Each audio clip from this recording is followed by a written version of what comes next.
Welcome to Playful Podcast, your guide into the underground scene where we discover topics on kink and electronic music every week. Don't forget to subscribe to not miss out on our next episode. We are excited to be here today with DJ and producer Yoan Lokier, who, as you know, performs under her last name Lokier. In this conversation, we speak about inspiration and losing the motivation for what you do and how to get it back again. What her journey has been like and why she makes other decisions today, as well as how that affects her success, and so much more. Let's get to it. I am Amanda, and this is Playful Podcast.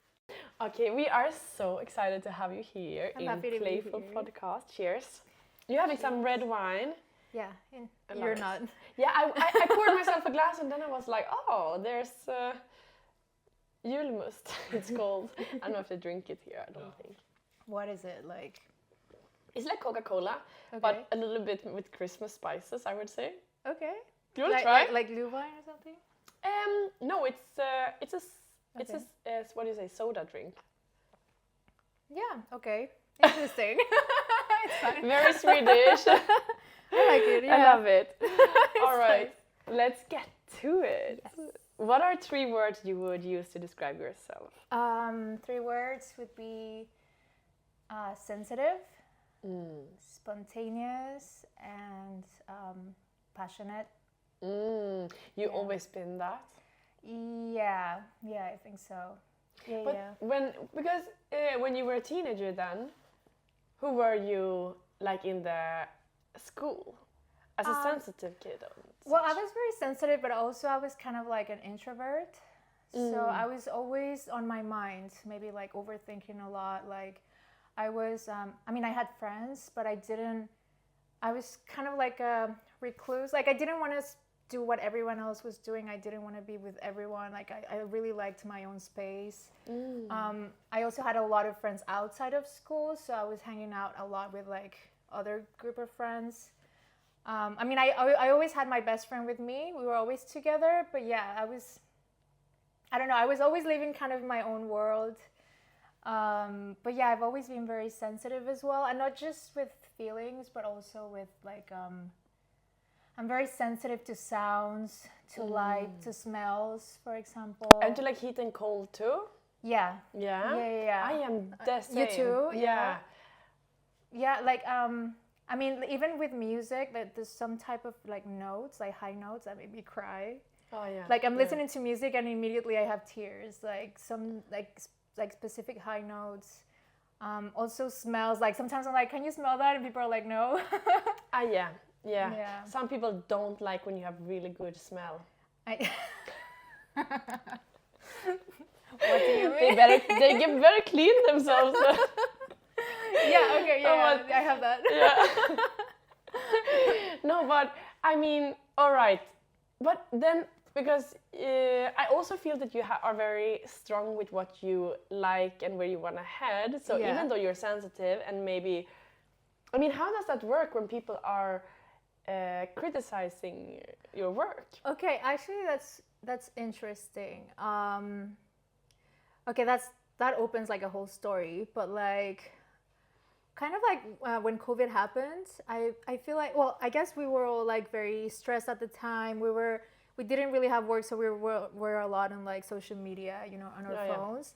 And I felt, and at that moment I had some like health issues. I have like really loud tinnitus also. Right. I have some like health problems, like I had COVID. And those like 2 years, I mean, because I'm also very sensitive, I felt like everything was affecting me a lot. Like if I would see someone fighting on social media, it would make me feel bad, and like, so like at one point I was like, I can't live like this. I can't like, like I felt like I had no private life. Like my work turned into my private life. So everything was affecting me, like if I had an issue with a coworker, it would feel so personal and direct, like a best friend kind of, something like that. So I decided to kind of like stop putting too much attention to things like in work, like to not let it affect me too much. But in the end, I thought I was doing something good, but in the end, it was not that good. But because bad things stopped affecting me, but also good things stopped affecting me.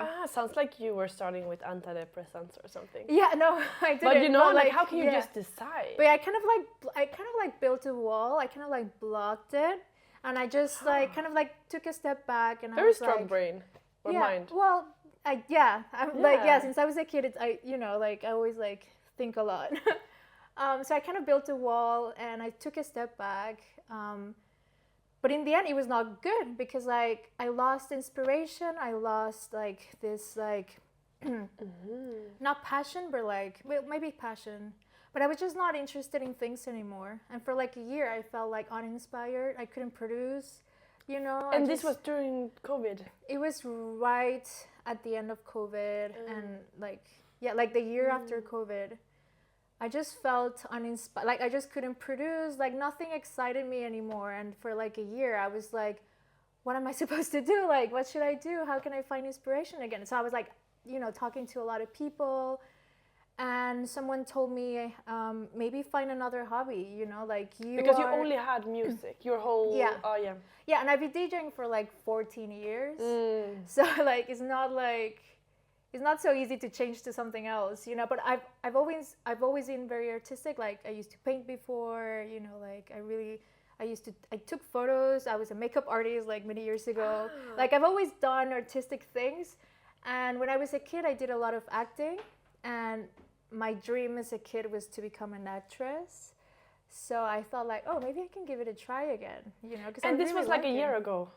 Yeah. Oh, wow. Well, I've been thinking about acting since COVID probably, but yeah, like a year ago I decided to take a break from DJing, and that's why I went to Los Angeles for like a month to study acting, and I was like, okay, I need to try it. How did you find the school, and like how come you decided in Los Angeles is probably the hub to be, I guess? Yeah. Well, this school was like my dream school since I was a kid because I always wanted to be an actress. So it's the Lee Strasberg School. Like I always wanted to go there, but my parents were like, "No, we're not gonna pay for that." Yeah. And now I was like, "Mom, now I can afford it myself, so I'm gonna go." Perfect. And yeah, I learned so much. Like it was not easy at all. Can I ask? Did you just completely disconnected from music? Yeah, for a month. Yeah. I didn't do anything for a month, and I switched my focus to something else. But yeah, since I came back, I mean, I feel like I've been slowly coming back to things. And one thing I did that helped me a lot to kind of like reconnect and be inspired again was I realized I didn't have a private life anymore. Like my job was like 24/7, like it was taking my energy, my mental energy 24/7. And I just, you know, my life was like literally gigs, stay at home gigs. Like I didn't have time to meet new people or to date even, you know. I just, like, it was like a very lonely feeling also for a while. So I was like, you know, I decided not to take things so seriously anymore and just, you know, have fun, take time for myself. I started going out more, and now I'm trying every day to do something fun. I've been trying to meet new people, make new friends, to date again. Friends who are not like involved in music more so? I'm meeting people outside of the scene. I mean, obviously I have friends, you know, in work, a lot of DJ friends, but also I've been trying to meet people outside and really have a personal life because like and that really helped me because now I don't feel so deeply connected to work in a bad way. I just see it as something fun and nice, and little things don't affect me that much anymore. Like you said, like some negative comments or even like no, okay, so you can feel a difference. Yeah, I can imagine that because otherwise your whole life and everything you care for, if one like breaks a stone in a wall, it's like the whole wall tears down. And if you have like so many other things you care about, it's just like, next thing. Yeah, exactly. Yeah. And that's so. And I can still hear, I mean, for your mental health, and I feel like a lot of DJs can relate, you know, a lot of them can get really affected if a post maybe doesn't work, or, you know, if they get like maybe some negative feedback, or, you know, these little things can really affect some people. Yeah. And I reached a point where I just don't think that much about it anymore. Like, you know, in my mind, if I'm like, okay, this didn't work, but the next thing is gonna work, you know. Ah, great! I love that for you. Yeah, So it really helped amazing. me to feel better. Yeah, definitely. It also reminds me that I read something about you about when you were a young DJ, so basically probably 14 years ago. Yeah. And you were playing the music that you enjoy and people just hated it. Yeah. And you continue to play it. It feels like you're back there To somehow. there, yeah. Yeah. Yeah. I guess, I mean, we're all different, but what like makes me excited as a DJ, like I always try to play music that makes me feel excited. So for example, I always try to change my sets, like even though, I mean, I always try not to play the exact same set, like maybe change the order of the tracks or always add a new track, because that feeling you get when you listen to something new, this excitement, I always try to make it for myself, because I feel like if I get this feeling, I can transmit it to the crowd. Yeah. So I realized, like, if I really make me happy, I can make the crowd happy. Yeah. So yeah, that thing of playing things, maybe people don't like it, but for me, it's like, I even sometimes play like tracks that I know are risky, but because I know it's gonna make me laugh, and that feeling of like nervousness, happiness, you know, like I can transmit it to the crowd, and sometimes they laugh with me in the end, you know. Oh my god, I love that. And yeah, and I do that especially. Not taking it too seriously. That's really. And I felt like the moment I started to grow like a little bit faster was when I did that. Like, because before I was like a perfectionist, and I was always trying to make the perfect mix, the perfect blend, so serious, focused. And then I remember I made this switch in my mind. I was at a gig, and I just I decided, I was like, you know what? I'm just gonna have fun. Like, I'm not gonna be overthinking. Like, I don't care, you know. I'm just gonna enjoy the moment. And I started like making jokes with like the people in the front, and you know, doing cheers and stuff like that. And then I started dancing a lot more, and I remember that gig was amazing in the end. Like, people really enjoyed it. And since then, like, I decided, you know, I'm just gonna have fun. Yeah. And things really started to work out more for me when I did that. And what an amazing tip. Also starting the new year with these words. Just be happy. I feel inspired. Just be happy. Yeah, just play around. Don't take it too serious. Yeah. I love that so much. Okay, but if we look at your musical journey from before even you started DJing, and how come you chose it and all these stuff. Where did it start? What's the journey? Okay, so actually my background was like rock music, like post-punk. And when I was a teenager, I worked with rock bands for a while when I was like 15. And I was like touring with them and helping the managers, like selling the merchandise. So that was like you just applied, or?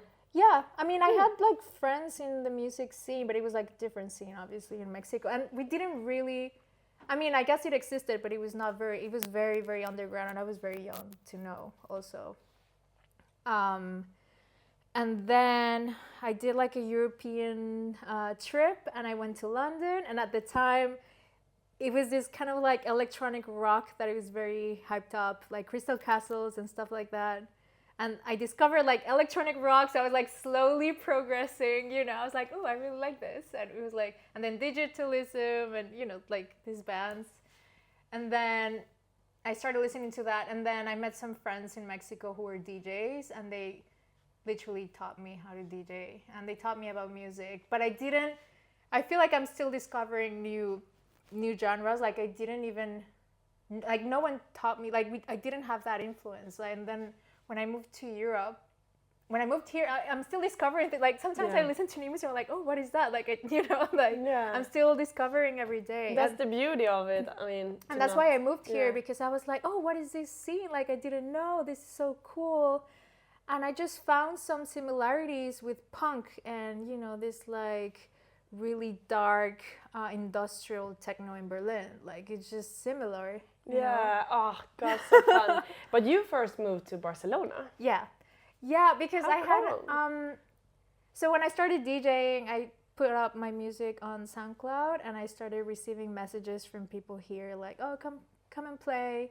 And then I made some friends, and I met this friend that was in Barcelona, and she was like, you should move here. Because I told her, no one is booking me in Mexico.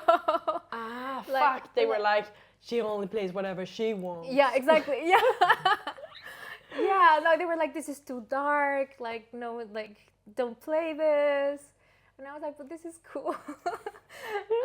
And then, yeah, my friend from Barcelona, she was like, oh, you should do a tour here. You should move. You can stay with me.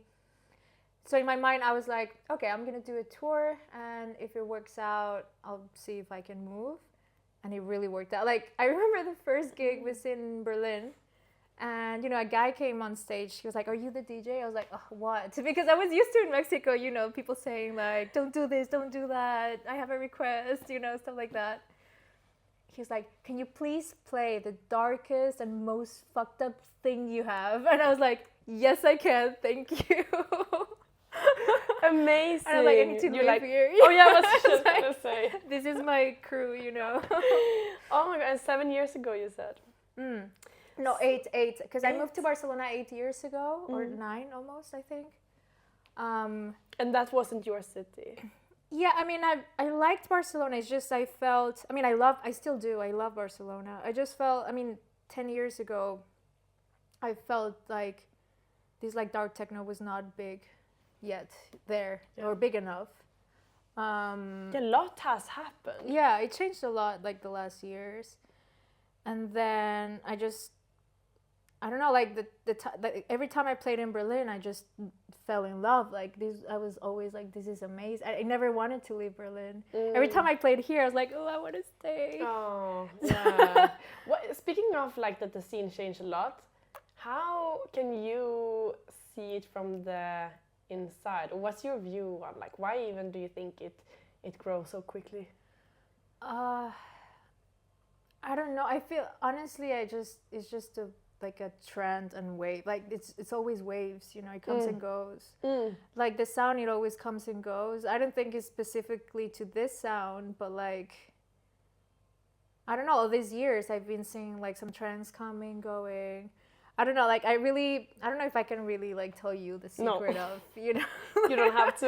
Like I don't know. But if we look at Mexico then, because you were not very popular then when you left. But now that you come back? Yeah, definitely. But still, I think Mexico is still not, I mean, this sound is still not as big, but they're trying. I know they're trying. Like, my agent there, he tells me that they're, like, making bigger stuff now, which is great. But yeah, like, some people don't even know I'm Mexican. I don't know, maybe I should, like, mention it more often. But, like, I mean, a lot of Mexicans don't know me, I guess. I mean, I don't really play that often there, and not because I don't want to. It's just I don't have like requests like that often, I guess. But yeah, I think it's gonna change definitely. Like, I mean, I've been talking to people, and I'm gonna go there in February, and I know they're starting to do more things, more hard techno things also. But yeah, also the scene changed a lot because like when I lived there, like the scene was pretty small and it was kind of controlled by a small group of people, and they were always the ones playing. Like, are they still controlling it? No. No? What happened with them? I don't know. I really don't Interesting. know. Yeah. And I think just the underground took over, I think. And I feel like it happened like pretty much everywhere. I don't know. Yeah, maybe. Yeah, maybe, yeah. But yeah, I hear so many people when I ask like, what's your favorite places to tour in? I feel that almost everyone says South America. I thought you were going to say Mexico. It's like, no way. No, but it's interesting. It's I mean, Colombia is insane. I was just there, and it was like, it's one of the biggest scenes I've ever seen. Like, I mean, usually after a gig, I would get, like, for example, some followers, some comments, like, oh, it's normal. But in Colombia, I got like 1,000 new followers in just one day, just from the gig. I didn't even make any post. Just from the gig. Wow. Yeah, and that never happened before. It's just because people there, I mean, everyone says that. They're so passionate, so intense about the music, and they know a lot, you know? And yeah. They're like... I was like, wow. Like, to me, I was like, it was such a nice feeling. And, you know, the fact that I can speak Spanish to them, it's like, it's really nice, too. So it should come up a little bit, yeah, right? I mean, I think people from Mexico are seeing what is happening in Colombia, and they're like, "Ooh, okay, that looks fun, interesting," and maybe they're gonna start. I don't know. I mean, it's not completely dead. Obviously, there's a lot of things happening, but like, it's not as massive as Colombia. Yeah, Definitely. yeah. And speaking of, just to like hit the ground on the acting, are you still doing that, or what happened? Like, well, the thing is, I took a month off to do that. So when I came back, I had so much work. oh no, Yeah. the emails. Yeah, the emails. Fuck. So no, I haven't had chance because I've been busy with that. But yeah, it's definitely on my mind. I met some people, I've talked to some people. But also I don't want to stop DJing, definitely. So if I start doing it, it's going to be on the side and whenever I have free time. Yeah. So yeah, that's my next thing. Like, I'm going to try to make some time for that. Great. But like, you've been DJing for so long. Back then, I guess, or I don't know, could you see it as a full-time job back then? No, when I started it was a hobby. And actually it's funny because I never owned like CDJs. So I always practiced at clubs. So it took me many years to be a good DJ because I never practiced. Like the first years I like sucked really bad. Like I was always making mistakes. Like one time they were like, "Can you please come down? Like, can you not DJ?" Please stop. Yeah. They were saw me God. so nervous. They're like, "Do you want to stop?" And I was like, "Yeah, I don't want to." And I learned tricks by playing back to back with other people. Like, I would be playing, they were like, this is how you loop. And I was like, oh, okay. Like, I didn't. I love that the passion was so strong. You just pushed through. I did. I don't know how it worked out, honestly. I mean, it's been a very slow process, but I guess I didn't believe I could be a good DJ. I just started doing it because I liked it, but I didn't see myself like, oh, I'm gonna be the next. I didn't think. But then in Mexico, I was opening for some like international bigger DJs, and like 2-3 of them, because I was doing the warm up. They would come after the show and they would be like, "Oh, you did a great job." I was like, "Really?" Like I didn't even know. Really? Like, am I okay? Like.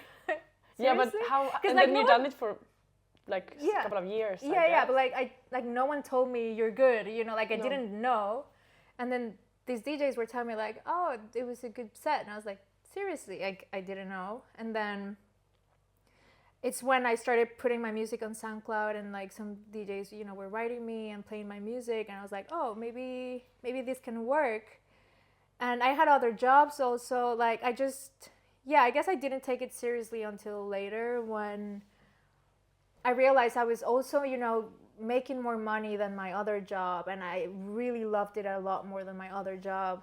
And it's like I was thinking about it all the time. What was your other job? My other job, I had several. I was working at a call center at some point. Oh yeah, I did that too. It was horrible. It was Horrible. nightmare. Yeah. I was sick all the time. From all the people all the people calling to complain and insult you, and I was getting sick all the time. I had a clothing brand for a while. I was like making some clothes. Oh wow, but that's very. But that was very stressful and not easy at all. And you can't do that if you're not going to put all your time and attention to it. Yeah, I can. Really hard work. So yeah, and I was studying also at the same time. And yeah, and with the rock bands also. I think that's it. Yeah. Yeah, and then I decided to move to Europe, and I had to sell my car to kind of like buy the ticket and everything because I didn't have enough money for that. So I told my mom, like, I'm going to take a big risk, but I feel like I have to. So I just sold my car and everything, and I just moved here. Wow. Yeah, I was like 23, I think. But then, what did you have? What other jobs did you have then? Here, nothing. Like, honestly, I was broke for a long time. Really? Yeah. You lived on the car sale? Almost. No, I was staying with friends, so like a lot of the time. I mean, I had some gigs, but not a lot. Like it was, I had to push all the time. It was very stressful. It is so stressful. It was very with intense. money. Yeah. Jeez. I mean, not finding gigs. Yeah, definitely. It was very stressful. Like, was there ever a moment when you were like, I'm gonna do whatever it takes. I am gonna do this. This is gonna be my job. Yeah. Yeah. I mean, I just didn't have another option in my mind. I was like, this is what I'm supposed to do. Like, and that was before you moved. Like I said, I'm very spontaneous, and whenever I feel something, I just do it. I don't really think much about it. So that's why I moved here, and that's why I did it. I just felt it, you know. I was like, I don't know, this feels right. So I just did it. Amazing. Yeah. And now, but then at some point you also started producing your own music.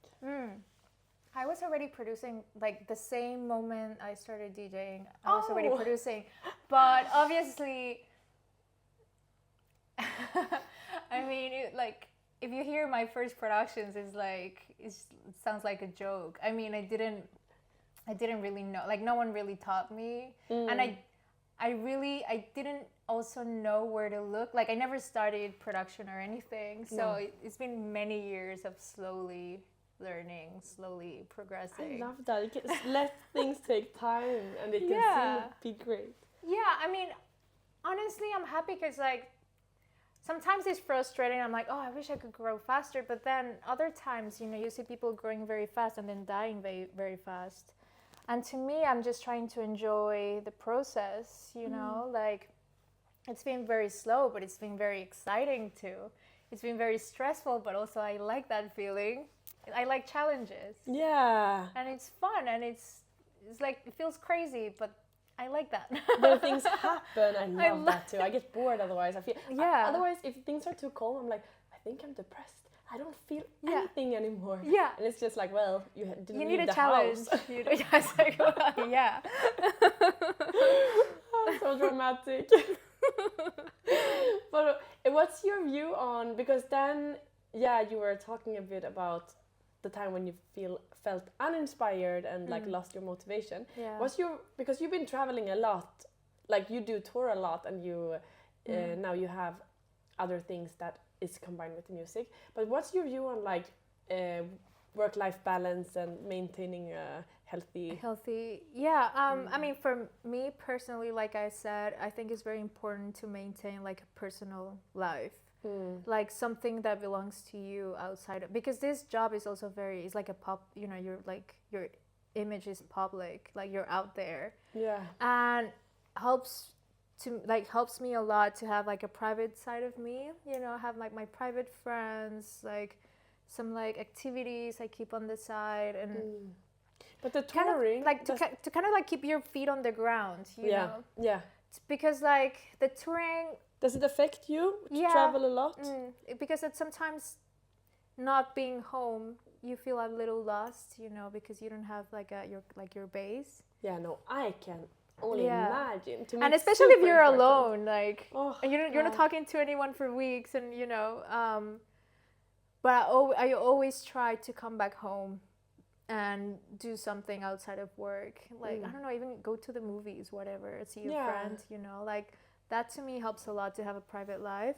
And like I said, that's more my priority now than before.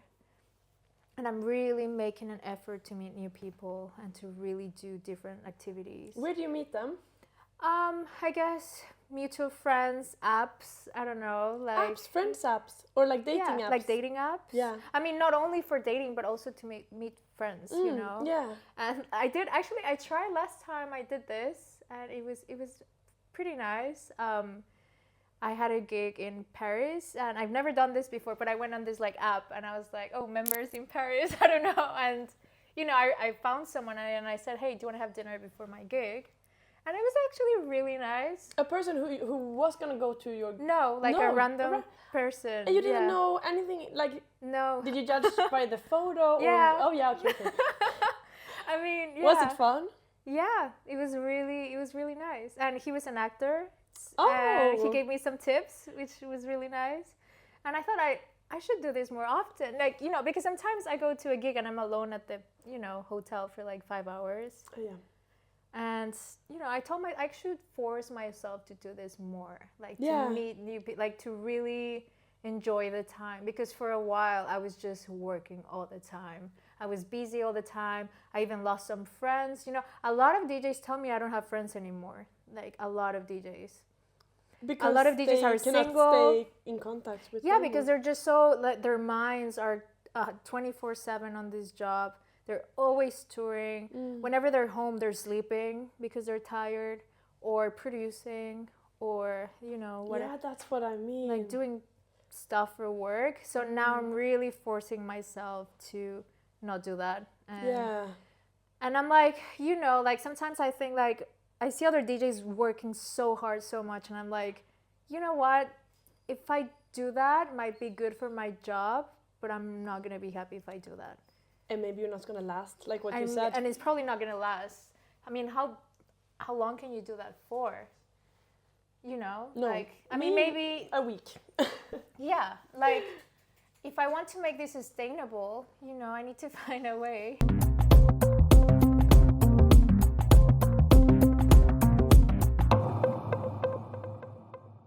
And I'm more happy this way. It's less stressful. Like, you take off, you know, and, you know, you talk to other people, and they're like, oh, how can I grow my following? How can I do this and that? I'm like, I don't know. Like, I don't want to think about that. Yeah, exactly. I really don't want to think about that. I can only imagine. Those topics are, like, I can imagine it's important and it's relevant because it's about getting money in the end and doing it and as growing a job. as an artist. But yeah, but it's just so boring. I can see, like, people get so stressed about it and depressed. It's so much it's pressure. I just think it's not worth it. Yeah. I mean, to put so much of your energy into that. Yeah. I mean, it's not sustainable, you know? And I've been doing this for a long time, so I know if, like, you push things too hard, it's not gonna last. So you kind of need to find, like, a rhythm. Yeah. Like, how far can you go without losing yourself, you know? How much you can push with and still have your feet on the ground. Yeah. Like, you need to find a balance to make this sustainable. We have now come to the part of the podcast where if you are or want to become a Patreon and listen to the extra material, you'll get to hear about Lokier's view on how to focus her energy to evolve and the lessons she learned on how to grow your name as a DJ, as well as how she attains her goals and what works for her. Go to patreon.com/playfulmagazine. I mean, it's so hard also, but because you can get confused from social media because people look so happy, and you can only imagine that they probably must be so happy when they're so successful and people love what they do and but they're not. Like, I know it's not, you know, we're not going to post every time we're crying, for example, like, you know, but it's very tough. Like, not sleeping. When COVID started, I didn't even feel like partying, so I stopped drinking, like nothing. I was like, I don't want to take anything. And now I rarely drink anymore, like at gigs, alcohol. Like, I just, only if I don't feel connected that day, you know, maybe it's like, I just woke up, I arrived to the club, I just don't feel the energy. If I feel disconnected, maybe I take a shot or two to kind of get in the mood. But, I mean, I do drink on my free days, like now, but I don't, that's one thing I decided to do to keep the energy for touring. And a lot of DJs become sober just because you can't handle it. Like, already not sleeping and traveling so much. Being hungover and travel? It's the worst. The nightmare. Yeah, and you can, I fell asleep once or twice at the airport and I almost missed my flights, you know? So it's like, and especially if you talk to not everyone, of course, but some of the biggest DJs, like, you know, they're completely sober. They take this very seriously and professionally. You know, it's a job and they're professional and they're not partying, you know, they're not. Like, it's a really serious thing. Yeah. And a lot of people are like, oh, fun, party. Like, well, it's also a job. And, you know, like, if you want to keep, you know, your mental health and energy and you want to last, you really have to take this seriously and, you know, protect yourself, your health, be healthy. You have to be healthy. Also, I started going more to the gym, doing more cardio because I want to have more, what's the pace? Not better pace? I know the word in Spanish. What is it in Spanish? Oh, you know, like when I'm DJing, I don't want to get too tired. Yeah, that's pace, I think. Pace? Okay. The Like condition. I don't know. in Swedish, it's condition. Exactly that. People who only listen are like, what the fuck are they doing? Or like she. I practice that. It's essential for DJing, basically. Oh my god. Perfect. I'm not embarrassed. All right. I have some this or that questions for you. Yeah. It's either this or it's that. This is this or that. Burgers or oysters? Burgers. Yeah? Yes. No shells. I mean, I like them, but I prefer burgers. Yeah. Introvert or extrovert? Ooh, I think. It's so weird. I feel like I'm an introvert, but some days I like change. Yeah.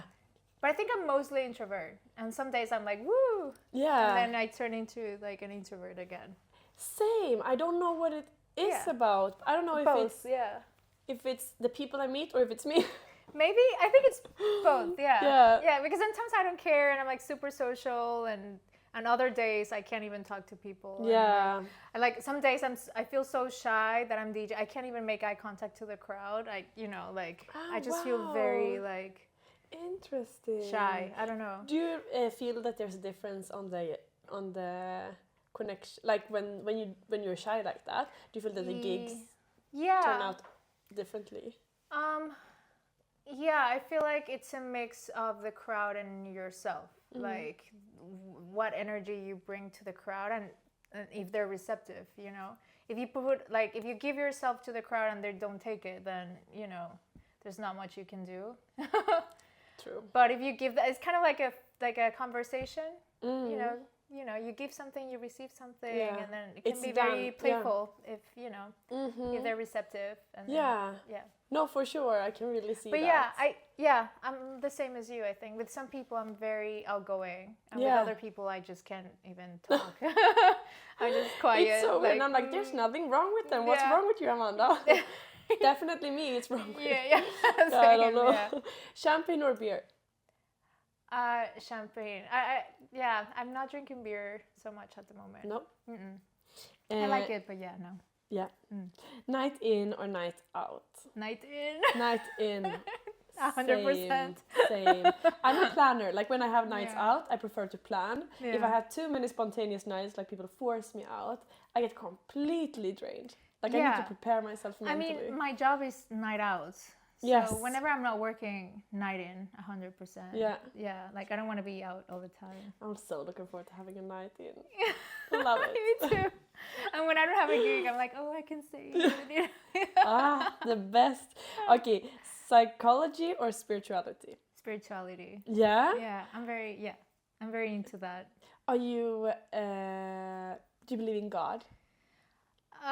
Well, that's a big topic. Yeah, it is. But I felt also as a Mexican, and I know the culture is very strong, and there's a lot of like. True. Well, I do believe in a higher power thing. I don't know if I should call it God. I guess. Yeah. It same. has many names. Yeah. I think. Sometimes I feel the word God is a bit. It's like very wide. Yeah. Like I can't just pinpoint to this God specifically. But I do. There was a time I was reading a lot of books about quantum physics, for example. So I do like science, but I'm really into spirituality, and I really like combining both. And I meditate a lot, but mostly I just really love that. Yeah.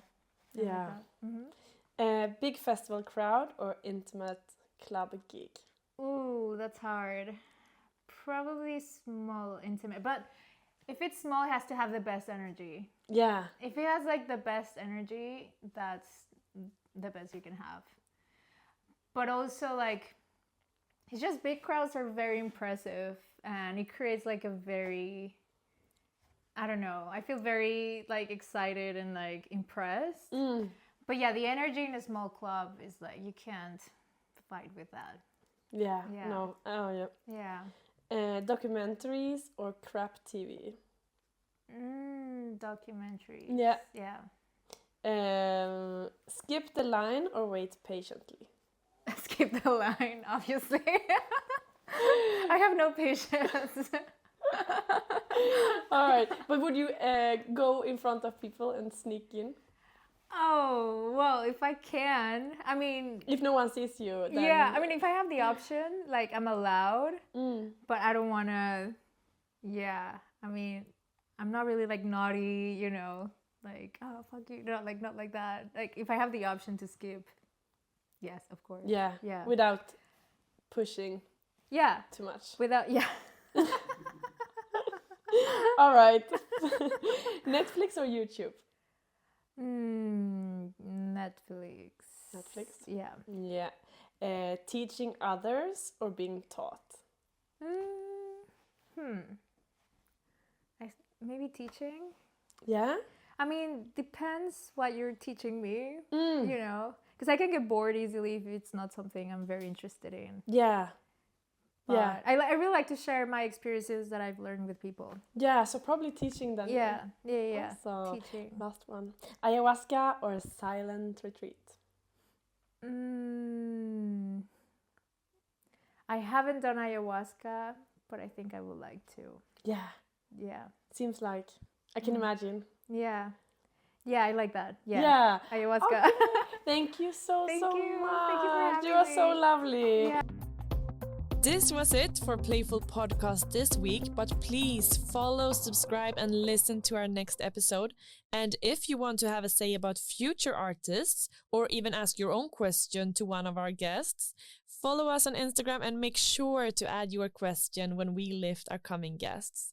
Thank you so much for joining and see you next week.